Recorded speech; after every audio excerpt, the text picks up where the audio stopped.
안녕하십니까, 정영태 교수입니다. 이번 동영상에서는 한국의 사회 갈등을 사전에 예방하고 생산적으로 해결하기 위해서는 국회가 보다 적극적으로 나서야 되는 이유와 국회가 해야 될 일에 대해서 함께 생각해 보도록 하겠습니다. 먼저 갈등의 일반적 특성에 대해서 알아보도록 하겠습니다. 모든 사람을 기계로 찍어 만든 인조인간으로 바꾸지 않는 한 사람 사이의 차이는 없앨 수가 없습니다. 또한 다름이 있는 곳에는 갈등은 불가피하지요. 따라서 사회 갈등에 대한 최선의 방책은 예방을 통해 갈등이 가능한 적게 발생하게 만들고, 이미 발생한 갈등은 긍정적인 효과는 극대화하고 부정적인 영향은 최소로 줄이는 방법으로, 간단히 말하면 생산적으로 해결하는 것입니다. 국내 연구에 의하면 사회 갈등 빈도수는 사회 구조적 요인과 사회 갈등 시스템에 달려 있다고 합니다. 사회 구조적 요인은 잠재적 사회 갈등 요인으로서 이 조건이 많으면 많을수록 갈등의 가능성이 커지는 것이고, 갈등 관리 시스템이 효과적이면 효과적일수록 갈등이 줄어든다는 뜻이겠죠. 말씀드렸듯이 갈등은 구조적 조건과 촉발 사건이 상호작용하여 발생합니다. 촉발 사건은 갈등을 직접 촉발시킨 사건으로 사실관계, 이해관계, 가치규범, 정체성, 제도, 역할기대의 차이 등과 같은 성격을 갖습니다.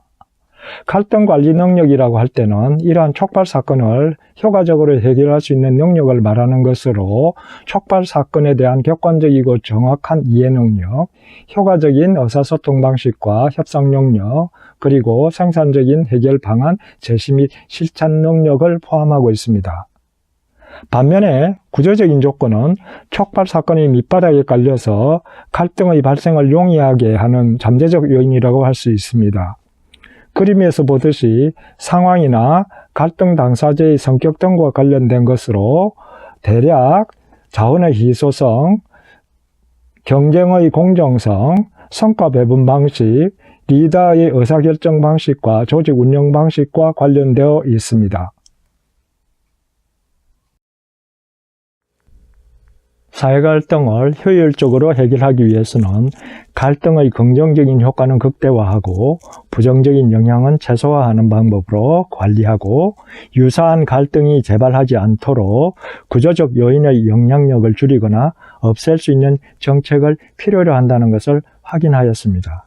그러면 이러한 정책, 제도를 누가 만들어야 할 것인지 알아보겠습니다. 대의제 민주주의 또는 간접민주주의 제도에서는 일반 국민이 정치 참여, 즉 일상에 영향을 미치는 의사결정에 참여하는 방식에는 상례적인 방식과 비상례적인 방식 두 가지가 있습니다. 상례적인 방식은 그림에서 보다시피 오른쪽에서 보시다시피 국민이 자신의 대표를 선출하여 그들로 하여금 우리 일상에 영향을 미치는 정책을 만들고 집행하게 만드는 것입니다. 또 다른 하나는 우리 국민이 대표를 통하지 않고 직접 의사결정 과정에 영향을 미치는 방식을 얘기합니다.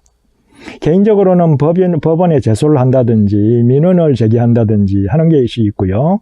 집단적으로는 집회 시위를 한다든지 시민운동, 이익집단, 사회단체에 가입하여 공동의 목표를 추구하는 방식이 비상례적인 정치 참여 방식에 속한다고 할 수 있습니다. 일반적으로 대의제 민주주의에서는 제대로 돌아간다라고 한다면 상례적 정치 참여 방식이 효과적으로 작동을 해야 할 것입니다.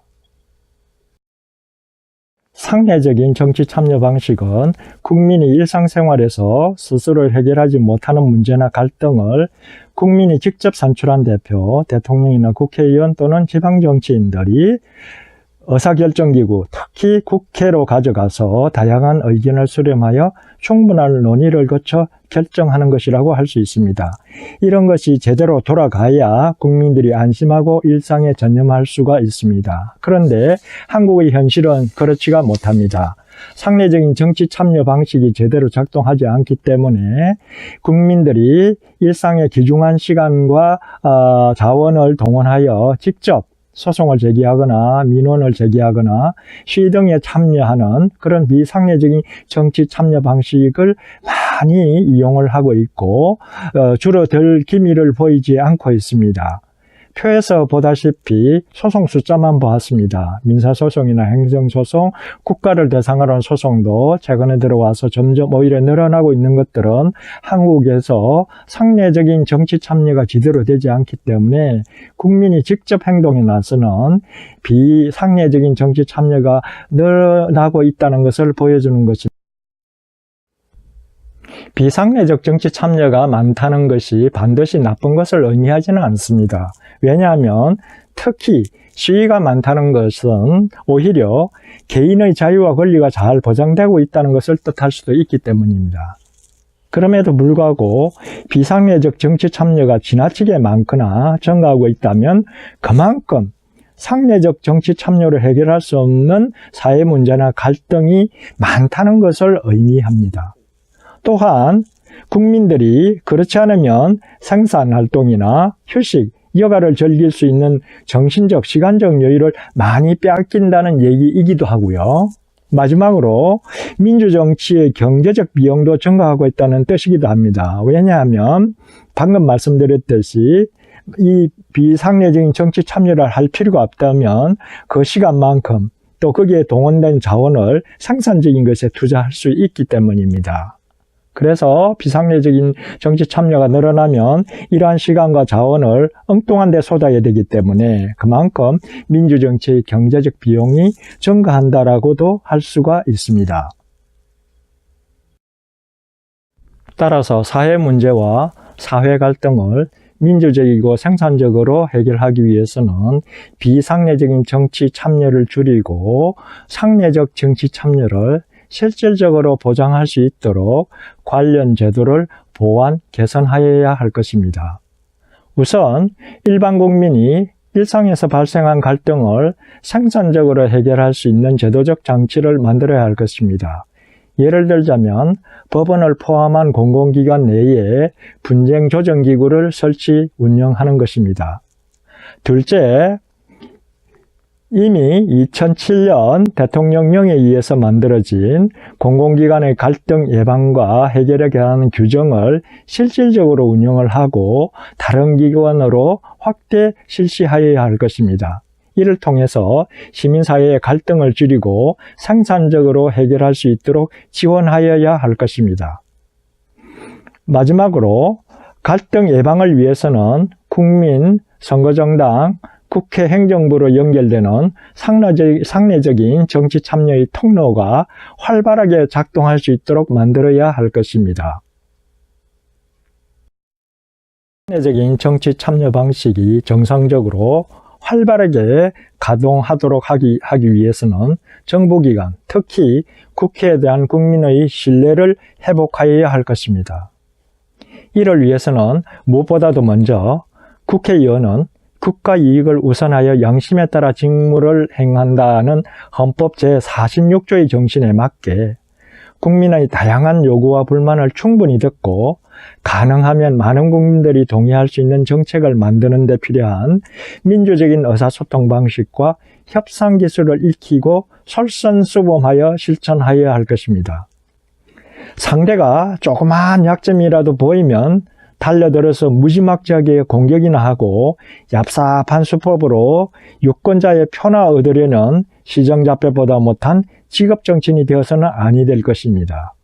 둘째, 그러기 위해서는 헌법 전문에 명시된 기회균등의 원칙에 입각하여 성, 계급, 지역, 소득 수준 등의 측면에서 서로 다른 이해관계를 가진 집단들이 자신의 요구와 불만을 국회의 의사결정 과정에 투입될 수 있는 기회를 평등하게 가질 수 있도록 비례대표 의원 비중을 확대하여 다당제 등의 제도를 도입해야 할 것이고, 세 번째, 일상생활에서 가장 큰 영향을 미치고 있는, 커다란 영향을 미치고 있는 재벌 대기업을 포함한 주요 민간기관에 대한 정부기관의 감독을 철저히 하여 대기업과 중소기업, 사용자가 피고용인, 정규직과 비정규직 등 힘이 불균등한 집단 간에 공정한 계약이 이루어지고 공정한 경쟁이 이루어질 수 있도록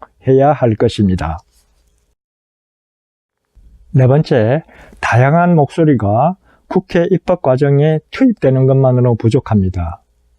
국회 등 정부기관의 의사결정 과정에서 산출된 결과물이, 정책이 국민의 삶을 개선하고 향상시킬 수 있는 것이어야 됩니다. 특히 최소한의 생활은 가능할 수 있도록 주거, 교육, 건강 등 이런 조건들이 갖춰지게 해야 될 것이고, 빈부격차는 최대한 줄여야 할 것입니다.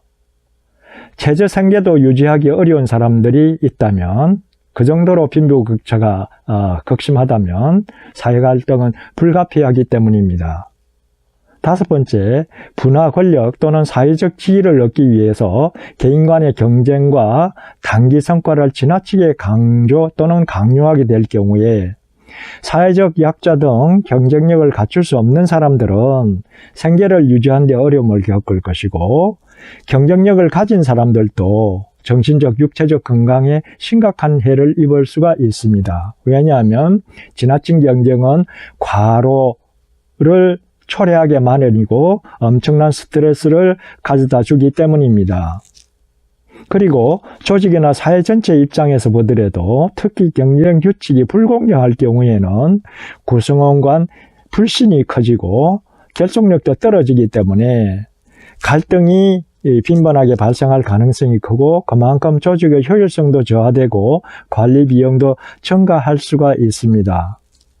실제로 얼마 전에 종영된 스카이캐슬에서 나타나는 입시, 스카이 대학을 향한 무한 경쟁이 인간성을 얼마나 말살하는 것인지를 잘 보여주고 있는 장면들이 있습니다. 엄청난 시청률을 기록하고서 얼마 전에 종영된 스카이캐슬이 한국 사회의 핵심적 특징을 가장 적나라하게 잘 표현하고 있다는 평가들이 많습니다. 이와 관련해서 인권연대에서 발간하는 발자국 통신에 게재된 이재성 씨의 글을 짧게 인용하고자 합니다. 스카이캐슬의 7년 전 버전이라고 할 수 있는 같은 방송사의 드라마 아내의 자격을 본 사람이라면 스카이캐슬의 설정이 낯설지 않을 것이다. 학부모를 쥐고 흔드는 강남의 초엘리트 사교육 권력이 더 강력해진 캐릭터, 입시 코디네이터 김주영으로 돌아온 것이다. 세월이 흘러 아이들은 초등학교에서 고3과 중3으로 자랐고, 사교육 시스템은 복잡해진 입시제도만큼 더 치밀해졌다. 그리고 아이들은 서울대 의대를 강요하는 부모를 상대로 복수를 기획하고 감행할 정도로 끔찍한 인간성 파괴를 경험하고 있다. 실제로 공부를 강요하는 부모를 자식이 살해하는 일은 왕왕 일어나고 있다. 마지막으로 해가 갈수록 빈번해지고 격해지는 사회 갈등을 예방하고 생산적으로 해결하기 위해서는 분화 권력 또는 사회적 지위보다는 성, 직업, 소득 수준, 거주지, 학벌, 국적, 피부색이 관계없이 대한민국 땅에 살고 있는 사람이라면 모든 사람이 더불어 함께 살아가기 위한 가치와 규범, 예를 들자면 관용, 포용, 신뢰 등과 같은 가치를 더 중요시하고 민주적이고 생산적인 의사소통 방식, 갈등 관리 기술을 어릴 적부터 성인이 된 이후까지 교육하고 실천할 수 있는 기회를 만들어줘야 할 것입니다.